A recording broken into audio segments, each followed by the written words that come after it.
हिंदी में यूपीएससी की तैयारी से संबंधित प्रोग्राम्स को देखने के लिए सब्सक्राइब करें स्टडी IQ IAS हिंदी।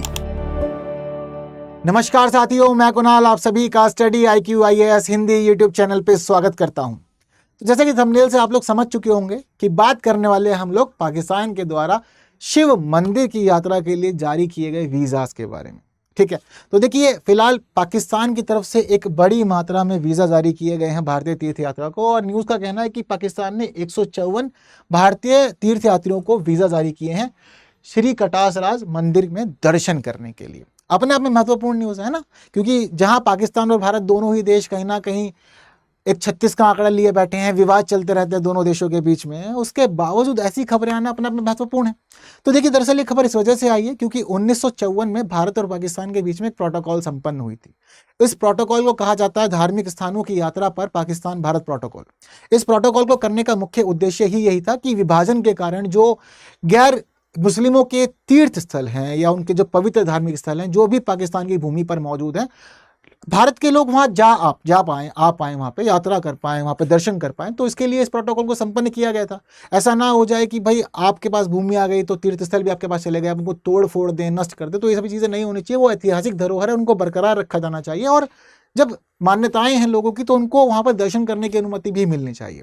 तो इसी वजह से प्रोटोकॉल हुई, और प्रोटोकॉल में निर्धारित किया गया कि भाई वर्ष भर पाकिस्तान हजारों भारतीयों को वीजा जारी करेगा ताकि वो अपने धार्मिक स्थलों पे पहुंच के दर्शन कर सके।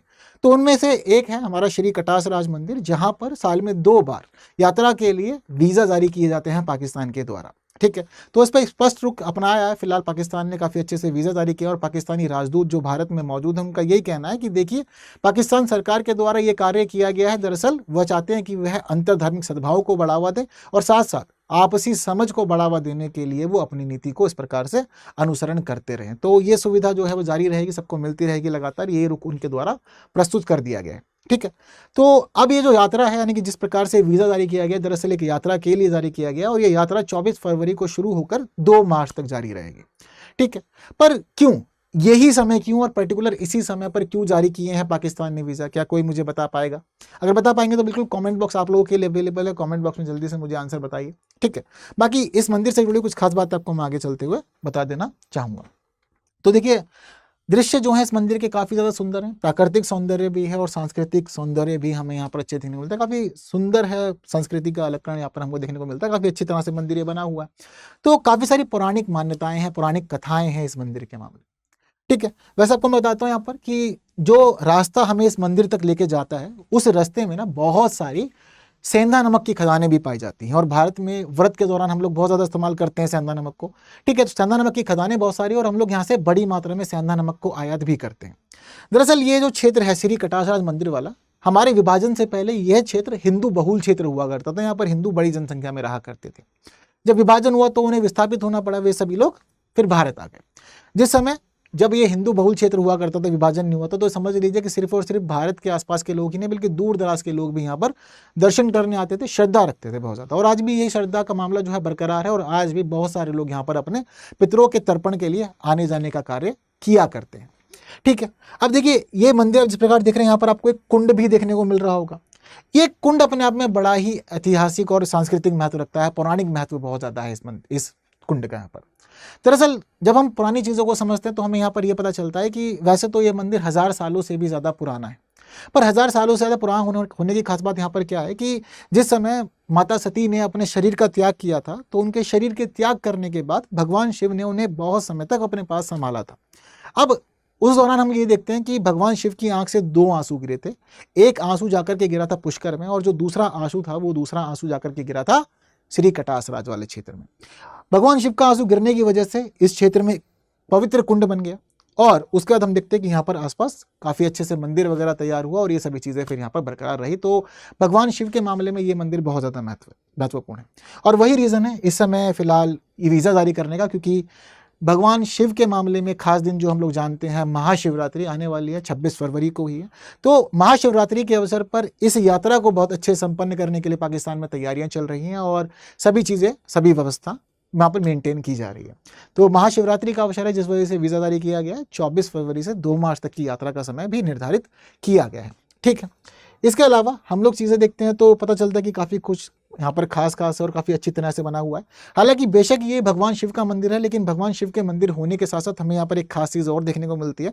जब आप इस मंदिर में जाएंगे, मतलब कभी भी जीवन में अवसर मिले, तो आपको यहाँ पर एक बौद्ध स्तूप भी देखने को मिलेगा। तो इसी वजह से जो पुरातात्विक हैं थोड़ा परेशान रहते हैं मंदिर के तिथि निर्धारण के मामले में, वो एग्जैक्ट नहीं बता पाते कि एग्जैक्ट किस समय ये मंदिर बनाया गया था। लेकिन आपको यहाँ पर एक बौद्ध स्तूप भी देखने को मिल जाएगा। इसके अलावा 5 आपको मध्यकालीन मंदिरों के अवशेष भी मौजूद हैं, देखने को यहाँ पर मिल जाएंगे। तो ये भी खास बात है। तो अलग अलग प्रकार की अलग अलग काल की चीजें देखने को मिल रही है, तो सटीक अनुमान यहाँ पर लगा पाना बड़ा ही मुश्किल सा हो जाता है। ठीक है, लेकिन फिर भी जो चीज़ हमें पता चल जाती है उनके बारे में तो हम लोग को जान लेना ही चाहिए। तो देखिए, इस मंदिर की कहानी तो मैंने आपको बता दी। इसके अलावा इस मंदिर में एक खास शिवलिंग है, और शिवलिंग के लिए कहा जाता है कि उस शिवलिंग को स्वयं भगवान श्री कृष्ण ने तैयार करवाया था। और वहीं इस मंदिर के बारे में भी यही कहा जाता है कि ये मंदिर जो है वो महाभारत के काल का है, और महाभारत के काल में भगवान श्री कृष्ण ने ही इस मंदिर की स्थापना भी की थी, निर्माण कार्य इसका करवाया था। ठीक है, इसके अलावा मुझे लगता है कि आप में से बहुत सारे लोग महाभारत से तो परिचित ही होंगे, महाभारत देखी होगी आप लोगों ने। तो जितने भी लोगों ने पुरानी वाली महाभारत देखी है, B.R. चोपड़ा वाली महाभारत, तो उस महाभारत में एक दृश्य आता है, जिस दृश्य में एक देव होते हैं, एक देवता होते हैं, और वो युधिष्ठिर से उनके अज्ञातवास के दौरान, उनके वनवास के दौरान का एक पूरा का मतलब इंसिडेंट हम लोग देखते हैं। ठीक है, वनवास का इंसिडेंट होता है, तो उनके वनवास के दौरान ये पूरा का पूरा दृश्य सामने आता है, जिस समय नदी के कुंड पे पानी पीने के लिए, वहां से पानी लेने के लिए एक एक करके 5 भाई जाते हैं। तो पहले छोटे भाई जाते हैं, ठीक है, नकुल सहदेव पहुंचते हैं, अब मतलब अलग अलग जाते हैं, वो भी एक साथ नहीं जाते। तो अब क्या होता है, जब आप वीर होते हैं तो आपको पता होता है कि आपका शौर्य कैसा, आपका पराक्रम कैसा, आप वीर हैं, तो मना किया जाता है कि देखो मेरे प्रश्नों के जवाब दो, प्रश्नों के जवाब दोगे तो ही आप यहाँ से पानी पी सकते हो, अन्यथा नहीं पी सकते। तो वो अपनी वीरता के मामले में आगे होते हैं, परमवीर तो थे ही वो, तो वो कहते हैं कि नहीं, हम लेकर के जाएंगे। तो पानी पीते हैं, तो पानी पीने से मृत्यु हो जाती है। तो एक एक करके क्या होता है कि नकुल सहदेव, इसके अलावा देखते हैं कि अर्जुन आते हैं, भीम आते हैं, तो सब पानी पीते हैं जिद में, और उसके बाद क्या होता है, सबकी मृत्यु हो जाती है। अंत में यहाँ पहुंचते हैं सबसे बड़े भाई युधिष्ठिर पहुंचते हैं। अब जब युधिष्ठिर यहाँ पहुंचते हैं तो उसके बाद वो देख के दृश्य चौंक जाते हैं कि भाई मेरे भाइयों की मृत्यु कैसे हुई। तो बात होती है तब उनकी यक्ष से, यहाँ पर यक्ष मौजूद होते हैं, इनका नाम यक्ष था। तो जब यक्ष से बात करते हैं तो यक्ष इनको बताते हैं कि देखिए, मेरे प्रश्नों के जवाब दिए बिना ही ये पानी ले जाना चाह रहे थे, ये मेरे कुंड का पानी है और मैं किसी को नहीं दूंगा। तो पूछा गया शर्त क्या, तो उन्होंने कहा कि देखो शर्त ये है कि मेरे प्रश्नों के जवाब दे दो, और प्रश्नों के जवाब दोगे तो यहाँ से पानी ले जा सकते हो। तो युधिष्ठिर ने यहाँ पर शर्त रखी थी कि मैं जवाब तो दे दूंगा, लेकिन आपको मेरे सभी भाई जीवित करने होंगे।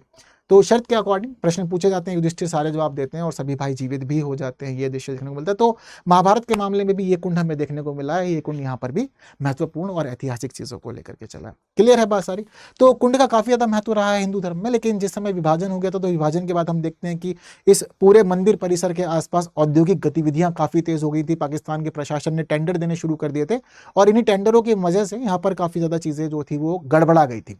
2017 में पाकिस्तान के सुप्रीम कोर्ट ने स्वतः संज्ञान लिया, मोटो एक्शन लिया, पाकिस्तान की सरकार को फटकार लगाई, क्योंकि मंदिर के आसपास औद्योगिक गतिविधियों की वजह से कुंड के पानी को सुखाया जा रहा था सीमेंट की कंपनियों के द्वारा। वहीं मंदिर में चोरी की घटनाएं भी बहुत हुई और मूर्तियां टूटी वगैरह देखने को मिली थी, मूर्तियां टूट गई थी, चोरी भी हो गई थी।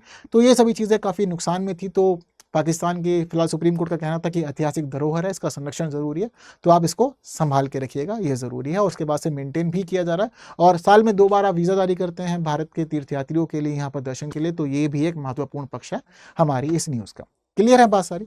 तो इस न्यूज़ से जितनी महत्वपूर्ण बातें आप लोग को जाननी समझनी थी, वो सारी बातें आप लोग को बहुत ही बेहतरीन तरीके से बता दी गई है। उम्मीद करता हूँ कि सब कुछ अच्छे से क्लियर हो गया होगा।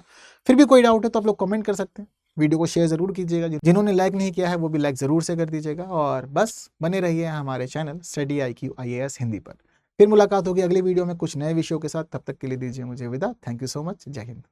हिंदी में UPSC की तैयारी से संबंधित प्रोग्राम्स को देखने के लिए सब्सक्राइब करें स्टडी IQ IAS हिंदी।